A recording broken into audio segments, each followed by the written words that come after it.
ఉన్నారు, దాని మీద కూడా వేయండి ఒక సిట్టు, దాని మీద కూడా ఈడీ వేయండి, తెలుస్తుంది కదా. ఎందుకు మీరు ప్రతిసారి జగన్మోహన్ రెడ్డి గారి దగ్గర ఉన్న ప్రతి ఓడు అవినీతి పరుడే? What you think of political party అండి? వర్మ గారు, మీరు ఒక ఛానల్ లో పనిచేస్తున్నారు, మీ ఛానల్ లో ఉన్నవాడు ఎవడన్నా ఒక తప్పు చేస్తే అందరూ చేసినట్టేనా? ఈ రోజు ఈ ఎన్డీఏ కూటమిలో లిజన్ 1 minute ఐఎమ్ క్లోజింగ్. ఈ ఎన్డీఏ కూటమిలో నేను ప్రజాస్వామ్యబద్ధంగా ఒక సామాన్య మానవుడుగా నేను అడుగుతున్నాను సార్, ఎంతగానో మీరు ఒక అంశాన్ని దాచుకొని లాగుతూ పోతారండి. మీ మీద కేసులుంటే మీకు అన్ని బెయిల్స్, మిమ్మల్ని ఎవరు టచ్ చేయకూడదు.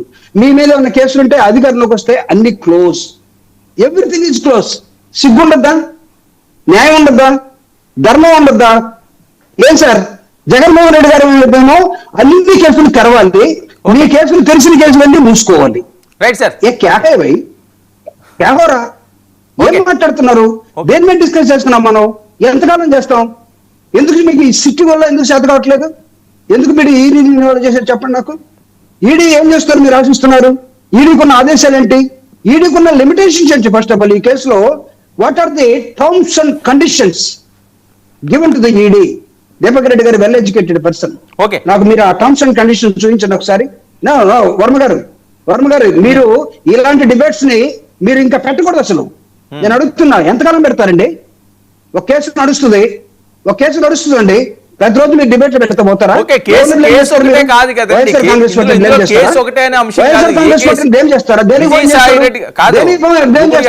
ప్రభుత్వం తరఫున లిక్కర్ బిజినెస్ ని ప్రభుత్వం తరఫున చేస్తే బ్లేమ్ అవుతుందా?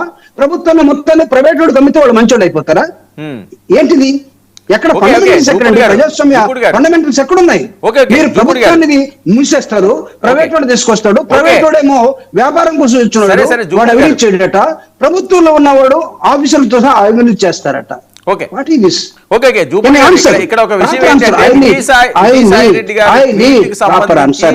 దయచేసి వర్మ గారు మీరు కూడా ఇలాంటి నో యూజ్ అండి. జగన్మోహన్ రెడ్డి గారిని అరెస్ట్ చేయాలనే ఆశ పట్టంలో మీకు నిద్రలో కూడా ఆయన కలవరింపులు వస్తున్నట్టున్నాడే. పాపం దీపక్ రెడ్డి గారికి ఎందుకు అంత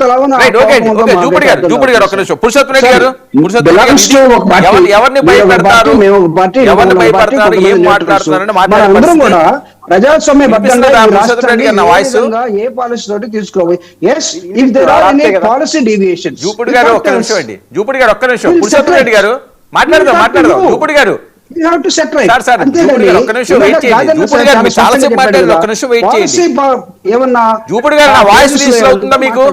ఈ ఆశలు ఏంటండి? ఈ ఆశలు ఏంటి? ఏం చేస్తారు మీరు? మంచి కుక్కని పిచ్చి కుక్క అని పేరు పెట్టి పిలిచి. జూపూడి గారు వినిపిస్తుందా? వాయిస్ ఉండేది. జూపూడి గారు ఒక్క నిమిషం. పురుషోత్తం రెడ్డి గారు, జూపూడి గారు చిటికేసి ఛాలెంజ్ చేస్తున్నారండి. అసలు ఏం మాట్లాడుతున్నారు? ఎవరిని భయపెడతారు మీరు అని? వర్మ గారు, బేసిక్ గా అరెస్టులకు కేసులతో ఒక రాజకీయ పార్టీ కోల్పోవడం కానీ ఒక రాజకీయ పార్టీ పతనం కావడం జరగదు.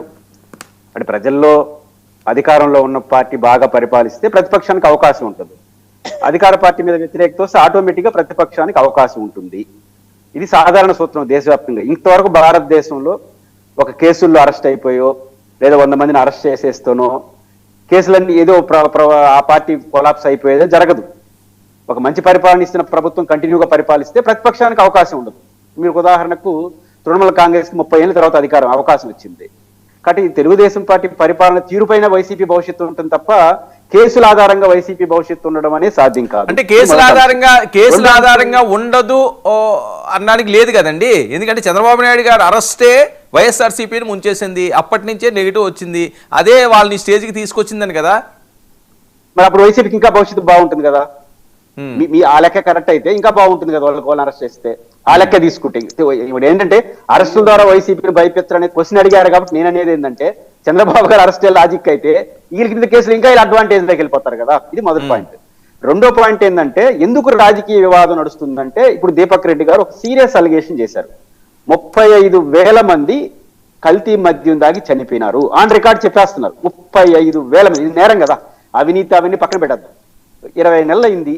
ఈ 35,000 మంది ఖచ్చితంగా మద్యం వల్ల చనిపోయినారని మీరు నిర్ధారణకు వచ్చిన తర్వాత ఒక్క అరెస్టు, ఒక్క కేసు సీరియస్ ఇష్యూ కదా. 35,000 మంది ప్రజలను చంపేయడం అంటే ఒక అధికారి పైన కానీ, ఒక ఆ రోజున బాధ్యుల పైన కానీ యాక్షన్లు లేకుండా ఉపన్యాసాలు చెప్పుకుంటా పోతుంటే దానికి గ్రావిటీ ఏడు ఉంటుంది? అన్ని ఇట్లే ఉంటాయని అనుకుంటారు. రెండోది, దీపక్ రెడ్డి గారు ఛాలెంజ్ కూడా చేశారు, ఎవరైనా ఛాలెంజ్ చేయగలరని.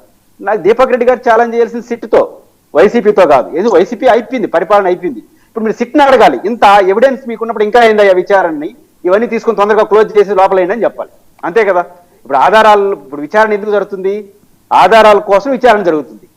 ఆధారాలు ఎవిడెన్స్ క్రియేట్ చేసుకొని కోర్టు ముందు సబ్మిట్ చేయడం కోసం విచారణ జరుగుతుంది. ఇప్పుడు దీపక్ రెడ్డి గారు అంత స్పష్టమైన ఎవిడెన్స్ చెప్తా ఉన్నప్పుడు, కారు నెంబర్లు, డబ్బులు అడిగిపోయినాయి, రికార్డ్ ఎవిడెన్స్ చెప్తున్నప్పుడు అదే బేస్ చేసుకుని కేసుని క్లోజ్ చేసుకొని కోర్టు ముందు నిరూపించేసి లోపలేయచ్చు కదా అందరినీ. ఇప్పుడు ఆ పని జరగకుండా నోటీసులు ఇచ్చుకుంటా ఒకరి తర్వాత ఒకరు అరెస్ట్ చేసుకుంటా దీని చుట్టూ నడుస్తా ఉందంటే నేను తప్పు జరిగింది జరగలేదని చెప్పట్లేదు. చేస్తున్న అలిగేషన్స్ కి, ముఖ్యంగా అధికార పార్టీ అలిగేషన్స్ కి ప్రయారిటీ ఉంటుంది. ఇప్పుడు తెలుగుదేశం పార్టీ ప్రతిపక్షంలో ఉండి వైసీపీ వాళ్ళపైన విమర్శలు చేస్తా ఉంటే అది అర్థం చేసుకోవచ్చు. రీజన్ ఏంటంటే వాళ్ళు అపోజిషన్ లో ఉన్నారు కాబట్టి వాళ్ళు ఏం చేయలేరు. ఈరోజు ఢిల్లీలో, రాష్ట్రంలో మీరే అధికారంలో ఉన్నారు కాబట్టి 20 నెలలు అయింది, మీరు చాలా స్పష్టమైన ఆధారాలతో ఉన్నామంటున్నారు. What is results? రెండోది, నేను మిగతా కేసు ఎట్లనో చూస్తాను. ఈ రోజు ఇప్పుడు మన ముందు డిబేట్ లో దీపక్ రెడ్డి గారు 35,000 మంది మరణానికి రికార్డ్ ఎవిడెన్స్ చూపిస్తున్నారు. ఎనఫ్.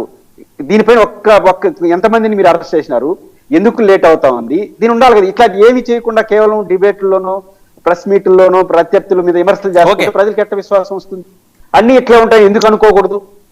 కాబట్టి ప్రభుత్వం, అధికార పార్టీ విమర్శలు చేసేటప్పుడు ఆ విచారణకి పొంతన ఉండాలి, విచారణ జరుగుతున్న తీరుకి దగ్గరగా ఉండాలి. కారు నెంబర్లు, డోర్ నెంబర్లు,